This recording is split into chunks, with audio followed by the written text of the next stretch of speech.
देखिए, रोल किसी का है, ये बात वाजिब है। जो बच्चों की मांग है वो बिल्कुल सही है कि सेशन नियमित होना चाहिए, परीक्षाएं समय से होनी चाहिए। और हम समझते हैं कि इसके सबसे ज़्यादा गवाह आप लोग हैं कि सरकार की तरफ से हम लोग पिछले दिनों लगातार इस प्रयास में लगे हुए रहे हैं। हमने महामहिम के साथ पिछले साल अगस्त में बैठक की थी सभी कुलपतियों की। उसमें भी हमने सरकार की तरफ से कहा था कि तीनों चीज़ हमारे विश्वविद्यालय और महाविद्यालयों में कक्षाएं और परीक्षाएं ये दोनों नियमित हों, तभी हमारे विद्यार्थियों को सही ढंग से शिक्षा भी मिल पाएगी। और परीक्षाएं समय पर नहीं होने से हमारे छात्र बुरी तरह प्रभावित होते हैं। ये हम लोग किसी हालत में ये स्थिति सरकार को स्वीकार्य नहीं होती है।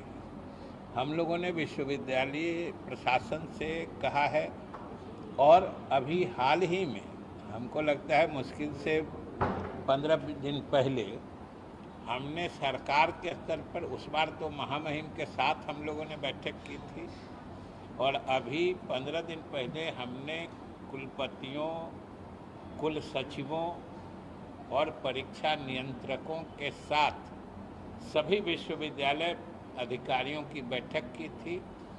और उसमें हम लोगों ने सीधा सरकार की मंशा उनसे सीधे बताया है कि हम लोग हर हाल में कक्षाएं और परीक्षाएं नियमित कराना चाह रहे हैं। और उन सब ने एक लिखित रूप में एक टाइमलाइन दिया है और सब लोगों ने ये आश्वस्त किया है सरकार को कि आने वाले वर्ष में हम लोग परीक्षाओं को सत्र के हिसाब से नियमित कर देंगे, ये उन्होंने कहा है। और हमने कहा है कि हम लोग लगातार इसकी मॉनिटरिंग भी करेंगे, अनुश्रवण भी करेंगे। और अगर छात्र ये बात कह रहे हैं तो छात्रों की मांग जायज़ है। आखिर परीक्षाएं नियमित नहीं होंगी तो छात्र का तो समय बेकार होता है।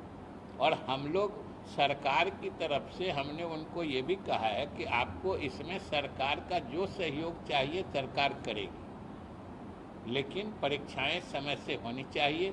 और उन लोगों ने आश्वासन दिया है कि अगले 6 महीना से साल भर में सभी विश्वविद्यालय के सभी परीक्षाएं नियमित हो जाएंगी। सर आखिर बोटलनेकनेस कहाँ पे? जब से हम लोग पोस्ट संभाले हैं यूनिवर्सिटी में, बिहार में सभी एग्जाम समय से हुआ ही नहीं आज तक, तो कहाँ पे बोटलनेक? इनने ये सब दिन और हर समय एक जैसा बात नहीं रहती है। कभी कभी किसी कारण से, अब जैसे अब 2 साल से जो कोरोना चल रहा था, अब आप समझिए कि इसमें कोई सेशन 1-1.5 वर्ष लेट हो गया, तो इसको आप कैसे अस्वाभाविक कह सकते हैं। लेकिन हमने तो दोनों बात बता दी ना कि छात्रों में अगर असंतोष है तो सरकार की पूरी हमदर्दी है उनसे। और हम छात्रों को भी कहना चाहते हैं, उनसे भी अपील करना चाहते हैं कि आपके मामले में सरकार सक्रिय है। और हम लोगों ने पूरी गंभीरता से सभी विश्वविद्यालय प्रशासन से इस बात को टेकअप किया है और उन लोगों ने आश्वासन दिया है कि हम लोग अगले आने वाले समय में इसको नियमित करेंगे। और हम लोगों ने एक लिखित टाइमलाइन ले लिया है जिसका हम लोग लगातार अनुश्रवण करेंगे। किशनगंज के स्कूल में संडे की जगह फ्राइडे को छुट्टी की घोषणा कर दी गई है। ये सूचना अभी हाल ही में कुछ जगह से आई है, तो हम लोगों ने डीओ से जहाँ जहाँ ऐसी सूचना मिली है अभी तक, हम लोगों ने वहाँ के डीओ से, जिला शिक्षा पदाधिकारी से प्रतिवेदन मांगा है कि वहाँ क्या स्थिति है, कब छुट्टी रहती है और किसके आदेश से छुट्टी रहती है। और हम लोग जब प्रतिवेदन आ जाता है अकॉर्डिंगली उस हिसाब से, लेकिन जो नियम संगत होगा, जो सही वैधानिक चीज होगी वही होगा। लेकिन शुरू से तो चलता रहा है कि स्कूल संडे को बंद रखते थे, ये अचानक फ्राइडे का मामला कैसे हो गया सर? आप ही कह रहे हैं तो अभी वही तो हमने कह दिया कि आप जो चीज़ जानना चाह रहे हैं वही तो हम लोगों ने रिपोर्ट मांगी है और हमने आपको बता दिया कि रिपोर्ट आ जाती है, हम लोग मुख्यालय में उसकी समीक्षा कर लेंगे जो किस स्थिति में क्या हो रहा है। अगर शुक्रवार को बंदी रहती है तो रविवार को चलता है कि नहीं चलता है, कि कोई गफलत का फ़ायदा उठा के दोनों दिन बंद कर दे रहा है, अगर एक दिन 2 दिन क्या कर रहा है, ये सब रिपोर्ट आ जाता है। लेकिन इतना ज़रूर हम कहेंगे कि जो भी होगा, जो नियम कायदा है उसके अनुरूप ही हो। एक गंभीर मामला आया है सर, मंत्रिमंडल के अपर मुख्य सचिव ने चिट्ठी जारी की है सभी प्रधान सचिवों को, जो कैबिनेट में प्रस्ताव पारित हो रहे हैं उसका कार्रवाई नहीं हो पा रहा, अनुपालन नहीं हो पा रहा है। 374 ऐसे मामले हैं जिसका अनुपालन अभी तक नहीं हो पाया है। आपके विभाग का 54 मामला है। कौन सा मामला है? कैबिनेट से जो प्रस्ताव पारित होता है उसका अनुपालन नहीं हो पा रहा है। कैबिनेट से पारित प्रस्ताव के अनुपालन की भी समय सीमा होती है ना। कोई कैबिनेट से प्रस्ताव ही पारित होता है, उसके पूर्ण रूप से क्रियान्वयन के लिए उसकी समय सीमा 2 वर्ष होती है। तो नहीं होने का सवाल नहीं है। कैबिनेट तो सर्वोच्च बॉडी है, निकाय है, उसके आदेश को तो हर विभाग को लाजमी है मानना।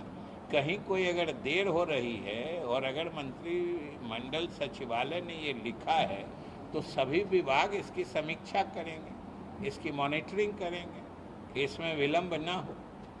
सर, मुख्यमंत्री जी को कोरोना हो गया है, कोरोना फैल रहा है, कैसे देखते हैं इसे? ये कोरोना हो रहा है तो आपको तो दिन रात देख रहे हैं कि सरकार इसमें सक्रिय है, और आपको ये जान के संतोष भी होगा कि अन्य कई राज्यों में जो कोरोना फैलने की रफ्तार है उससे बिहार में कम है, लेकिन जितना है वो भी हम लोगों को चिंतित करने के लिए काफ़ी है। सरकार खुद चिंतित है और उसके निवारण के लिए, उससे बचने के लिए जो भी तरीके हो सकते हैं कि स्वयं को कैसे बचना चाहिए। अगर कोई इस तरह के लक्षण दिखे तो सरकारी चिकित्सीय व्यवस्था, जांच व्यवस्था हर जगह हर तरीके से उपलब्ध है, वहां जाके जांच कराना चाहिए। और इसमें तो हम आपके मीडिया के लोगों से भी अनुरोध करेंगे कि सब लोगों को इसमें जागरूकता फैलानी चाहिए। कि अभी ही देखें कि अभी तीसरा डोज भी जो टीके का है वो भी शुरू में लोग लेने में परहेज कर रहे थे, जबकि केंद्र सरकार ने अभी फैसला लिया है। लेकिन बिहार सरकार ने तो शुरू में ही फैसला ले लिया कि जब से तीसरे डोज की इजाज़त मिली या तीसरा डोज देने का निर्णय लिया गया, बिहार सरकार देश में समझिए पहली सरकार थी जिसने पहले ही दिन ये फैसला ले लिया कि ये टीका भी हम अपने नागरिकों को मुफ्त में देंगे। तो वो दिया जा रहा है, लेकिन लोग कुछ परहेज कर रहे थे। अब फिर जागरूकता आई है, अब केंद्र सरकार भी मुफ्त में देने का फैसला किया है। तो हमें उम्मीद करते हैं कि तीनों डोज जो है, 2 डोज तो सब लोग लगभग ले चुके हैं, तीसरा डोज जिसको हम लोग 3rd डोज भी कहते हैं, बूस्टर डोज भी कहते हैं, प्रिकॉशनरी डोज भी कहते हैं, चाहे जिस नाम से पुकारें, ये 3rd डोज जो है वो ले लेना चाहिए। और दूसरा, ये मौसम भी बरसात का है, ये इन्फेक्शन के लिए सबसे खतरनाक महीना माना जाता है। फ्लू जो सबसे पुराना फ्लू जो वायरल फीवर कहते हैं, इन्फ्लुएंजा का भी सबसे ज़्यादा प्रकोप का ये महीना होता है।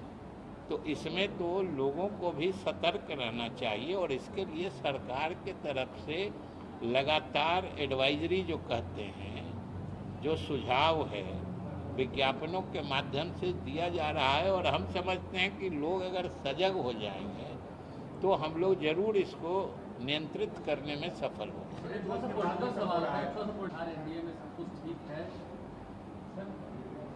आपको गड़बड़ कहाँ लग रहा है?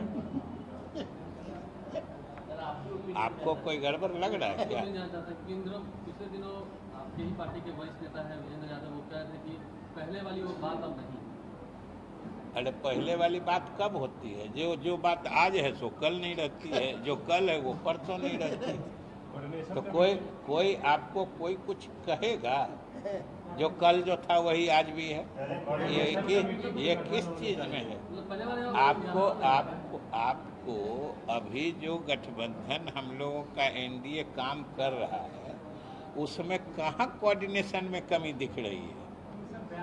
और हम लोगों का कोऑर्डिनेशन तो इतना परफेक्ट है कि बिना कोऑर्डिनेशन कमेटी के परफेक्ट कोऑर्डिनेशन में काम कर रहा है। तो इससे ज़्यादा कोऑर्डिनेशन किसी पार्टी ने शिकायत की है क्या? अब उन्होंने कहा, ये उनका विचार है। अब उन्होंने कहा उन्होंने पूछ हमसे रहे हैं। आप हमसे पूछ रहे हैं तो बोल रहे हैं, लेकिन हमको तो कहीं कोऑर्डिनेशन का कोई अभाव दिखता ही नहीं है। मांझी जी से हम लोगों की भी बात होते रहती है। और यही तो हम लोगों के गठबंधन की खासियत है कि बिना कमेटी के परफेक्ट कोऑर्डिनेशन है। 2025 तक हम दावा एक आदमी बोला 2025 तक ऐसी पाएगा, आप दावा कर रहे हैं? जैसे चल रहा है सरकार, जो सरकार बिहार में एनडीए की चल रही है, 2025 तक ऐसी स्मूथली चलेगी, कोई दिक्कत नहीं होगी?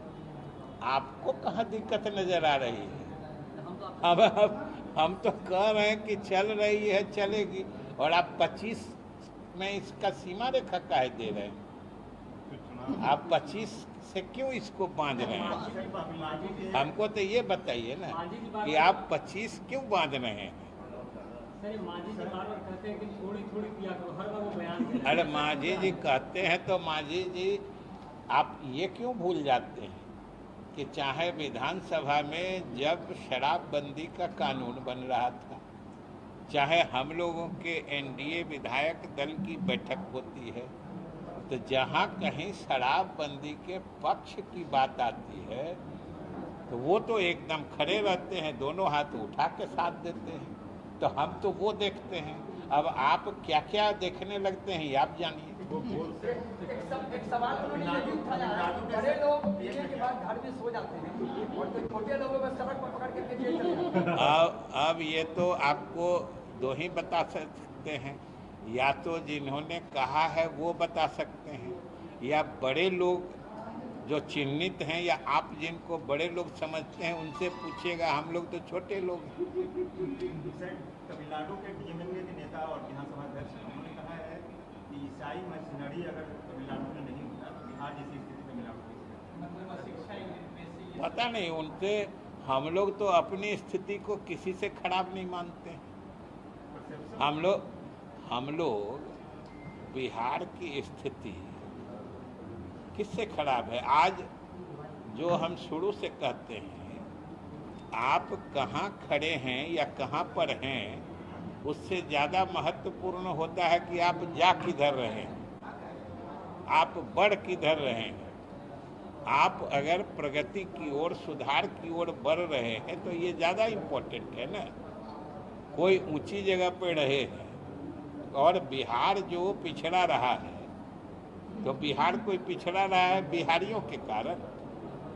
सब लोगों को ऐतिहासिक और भौगोलिक एडवांटेज मिला हुआ है, लाभ मिला हुआ है। तमिलनाडु के जो डीएमके के या कोई कहे, उनको हजारों किलोमीटर का जो कोस्टल किनारा मिला हुआ है, जो समुद्री उनको संसाधन मिला हुआ है, ये वहाँ के लोग की कमाई हुई चीज़ है क्या? हम लोग जो लैंड लॉक्ड स्टेट हैं, हम लोगों के यहाँ कोई माइंस सोना हीरा की खान नहीं है, न हम लोगों को हजारों सैकड़ों किलोमीटर का समुद्री किनारा है। इसमें कोई बिहार वासियों की गलती है? तो ये तो सोचना चाहिए। और आप सब लोग बिहार के लोग हैं, हमेशा ध्यान में रखिए कि बिहारीपन की पहली पहचान होती है कि वो अनावश्यक उसको कोई डिमोरलाइज नहीं कर सकता। बिहारी स्वाभिमानी होते हैं और बिहारी हमेशा इस बात में यकीन रखते हैं कि हम अपने बल पर खुद आगे बढ़ने में सक्षम हैं और हमने बढ़ के दिखाया है और बढ़ के दिखाएंगे। बनाने की कोशिश हो रही है। अरे परसेप्शन बनाए जिनको बनाना। चलिए जीएसटी है, उससे नहीं लगता कि गरीबी बढ़ेगी बिहार जैसे राज्यों में? नहीं, वो सब तो पुरानी बात हो गई। तो कहाँ आप अभी